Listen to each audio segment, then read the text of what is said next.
कुरान मजीद में क़यामत का उल्लेख बहुत व्यापक और विस्तार से किया गया है और आधुनिक विज्ञान के कुछ पहलुओं से हम कुरान में वर्णित बातों की पुष्टि होते हुए देख सकते हैं। कुरान ने लगभग 1400 साल पहले क़यामत के घटनाओं को जिस तरह से बयान किया वह आज के वैज्ञानिक ज्ञान से मेल खाता है। ये समानताएं कुरान के संदेश की सत्यता और इसके सार्वभौमिक सत्य को और स्पष्ट करती हैं। सबसे पहले कुरान मजीद में ज़मीन और आसमान की तबाही का उल्लेख मिलता है, जो एक वैज्ञानिक सिद्धांत के अनुरूप है जिसे बिग क्रंच कहा जाता है। कुरान की सूरह अल-अंबिया 104 में अल्लाह ताला फरमाता है कि जिस दिन हम आसमान को इस तरह लपेट लेंगे जैसे लिखा हुआ कागज लपेट दिया जाता है। इसका मतलब यह हो सकता है कि ब्रह्मांड का फैलाव एक सीमा तक पहुंचने के बाद फिर से सिमट जाएगा, जिसे वैज्ञानिक बिग क्रंच के नाम से जानते हैं। दूसरी महत्वपूर्ण बात, कुरान मजीद में क़यामत के दिन धरती और पहाड़ों की हालत का उल्लेख है।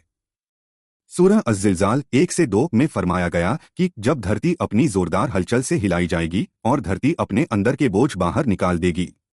आधुनिक विज्ञान के अनुसार भूकंप पृथ्वी की आंतरिक परतों की गतिविधि का परिणाम होते हैं और इसके कारण धरती के भीतर मौजूद लावा और अन्य सामग्री सतह पर आ सकते हैं।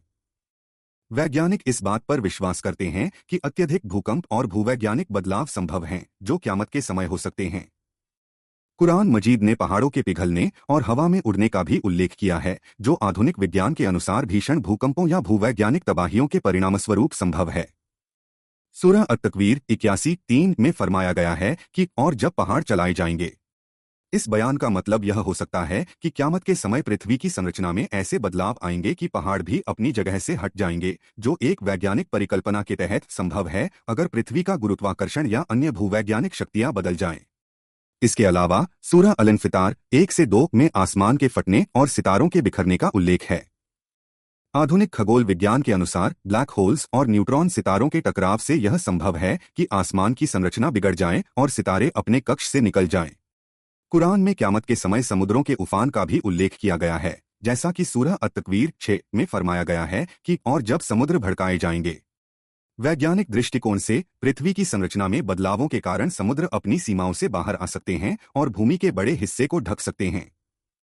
भूकंप, ज्वालामुखी गतिविधियों या पृथ्वी की प्लेटों की हलचल के कारण ऐसा होना संभव है।